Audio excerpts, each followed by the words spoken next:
এত লোকের প্রাণহানির পরও বাংলাদেশে যে এখন পট পরিবর্তনের পরও এখনো যেভাবে অফিস আদালত বিভিন্ন জায়গায় দুর্নীতির মহোৎসব শুরু হচ্ছে, এ বিষয়ে আপনাদের রাজনীতিবিদদের পদক্ষেপ কি হবে?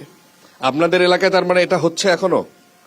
আমাদের এলাকায় সারা বাংলাদেশে তো একই চিত্র। আমরা পেপার পত্রিকা আপনাদের এলাকার চিত্র নিয়ে বলি। আমাদের এলাকায় কারা করছে আপনাদের এলাকায়? কারা করছে সেটা তো প্রশাসন তদন্ত করে বাহির করবে। এটা তো আমাদের জানার বিষয় না। আমরাও এটা নিয়ন্ত্রণ করতে পারবো না। খালি চোখে কি দেখেন? আমরা তো সাধারণ চোখে যারা দেখছি অনিয়ম দুর্নীতি হচ্ছে প্রতিটা প্রশাসনিক সেক্টরে থেকে প্রতিটি পর্যায়ে। আপনারা কি বলতে ভয় পান কোনো কিছু? আমরা তো বললে এই সমস্যার সমাধান আমরা করতে পারবো না। যেহেতু ইন্টারমিডিয়েট গভর্নমেন্ট আছে, গভর্নমেন্ট এই বিষয়ে পদক্ষেপ নেবে, সেটা জনগণ আশা করে প্রশাসনিকভাবে এটা নিয়ন্ত্রণ। আমি যদি ব্যক্তিগতভাবে করতে যাই, আমি আক্রোশের শিকার হব, গুম খুনের শিকার হব। ব্যারিস্টার আনোয়ার, আপনার কাছ থেকে এই প্রশ্নের উত্তর শুনি। মানুষের এখনো মত প্রকাশে কোনো অসুবিধা আপনি কি দেখেন? মত প্রকাশের স্বাধীনতা বাংলাদেশে এখনো যে পুরোপুরি এস্টাবলিশ হয়েছে সেটা আমি মনে করি না।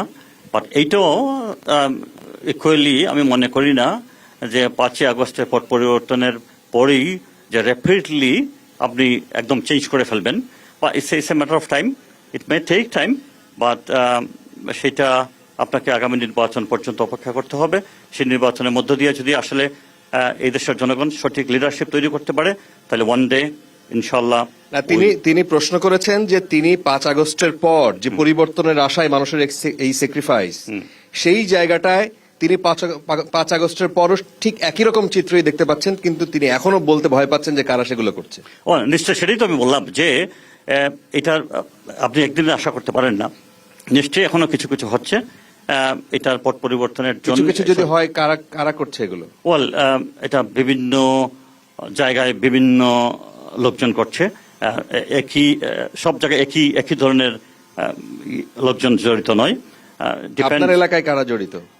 আমার এলাকায় কারা জড়িত সেটা নিশ্চয়ই প্রশাসনের কাছে খোঁজ নিলে আপনি পাবেন। না, আপনার কাছে খোঁজ নাই? আপনি রাজনীতি করবেন, সামনে নির্বাচন। না, নিশ্চয়ই খোঁজ আছে। এটা একটা দুষ্ট চক্র, এদের বিরুদ্ধেই তো আমার লড়াই। সেজন্য আমি স্বতন্ত্র দাঁড়িয়েছি। এদের আমি যেহেতু আপনাকে আগেই বলেছি যে আমার সেই দুষ্ট চক্র কি কোনো রাজনৈতিক দল কেন্দ্রিক নাকি ব্যক্তি কেন্দ্রিক হতে পারে? আমি দুষ্ট চক্রকে দুষ্ট হিসাবে কনসিডার করতে চাই। পাশাপাশি রাজনৈতিক শক্তির কিছু না কিছু যুগান্ত রয়েছেই। জনাব শওকত, আপনি যদি এর সাথে যুক্ত করেন, কেউ ওইভাবে পরিষ্কার করে কিছু ঝেড়ে কাটতে চায় না, কেউ তার ভেতরেই রাখতে চায়। অনেকেই মনে করেন যে এই ধরনের প্রশ্ন করলে যদি কেউ রুষ্ট হয়, তার উপরে যদি খড়গ তৈরি হয়, যেটা আমরা গত 15-17 বছর ধরে যারা শাসন করেছে তাদের ক্ষেত্রে আমরা সবচাইতে বেশি শুনেছি। আমরাও কথা বলতে ভয়, মানে অনেক ক্ষেত্রে আমরা সবকিছু বলতে পারতাম না, কিন্তু এখন আমরা মনে করছি যে সবকিছু বলতে পারি, যা ইচ্ছা বলতে পারছি, যাকে ইচ্ছা। সরকার প্রধানকে যাকে ইচ্ছা তাকে গালি দিচ্ছে মানুষ। এই অবস্থা আগে ছিল না, কিন্তু এখানে এসে শুনছি যে না, এখনো কেউ কেউ ভয় পায়।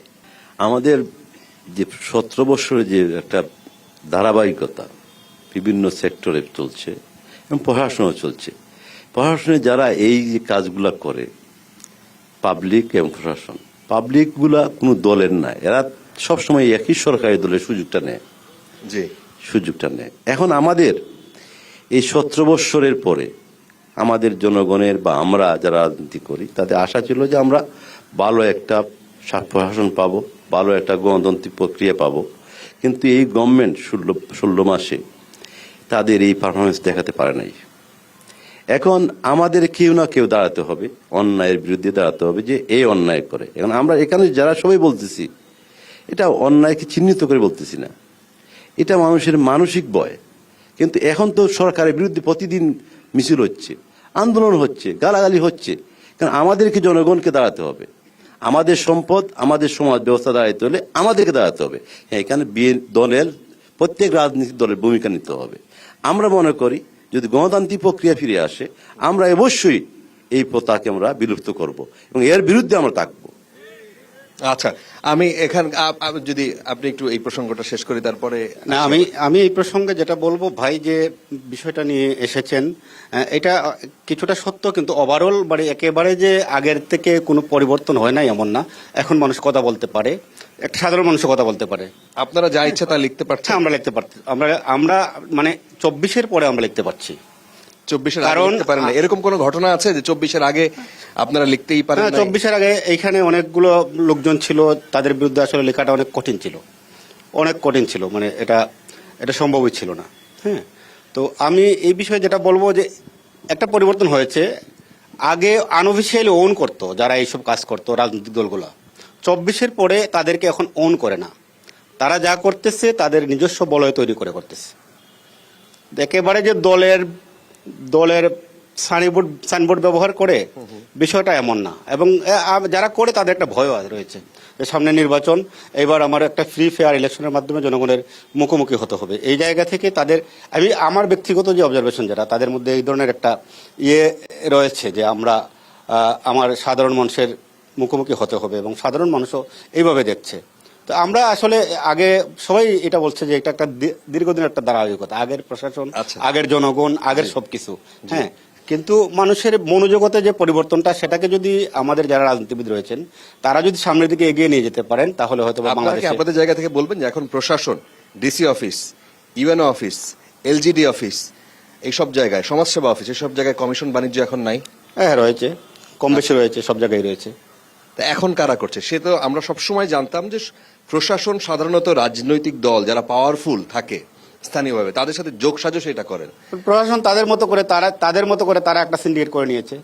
এটা রাজনীতিক রয়েছে, এইখানে যারা সমাজের মানে সামনের দিকে যারা এগুলা পারে, যারা কোন রাজনৈতিক দল রয়েছে? পারে যারা, কোন রাজনৈতিক দল রয়েছে? এখন মানে আমার মুখ থেকে আপনিও তো বলতে- মানে আপনি এইভাবে আসলে- আপনারও বলতে অস্বস্তি আছে? কোনো ভয় আছে? না, কোনো ভয় না। তাহলে কি? ভয়ের বিষয় না যে আমি একটা রাজনৈতিক দলকে এইভাবে মানে ডাইরেক্ট একটা ওপেন প্রোগ্রামে টেক করাটা তো আমার জায়গা থেকে সমীচীন না। তবে আমি মনে করি যারা মেইন স্ট্রিমের কেউ না, যারা এগুলো করতেছেন, আচ্ছা, মেইন স্ট্রিমের কেউ না, মেইন স্ট্রিমের একটা ভয় রয়েছে যে আমাকে 2026-এ সাধারণ মানুষের মুখোমুখি হতে হবে।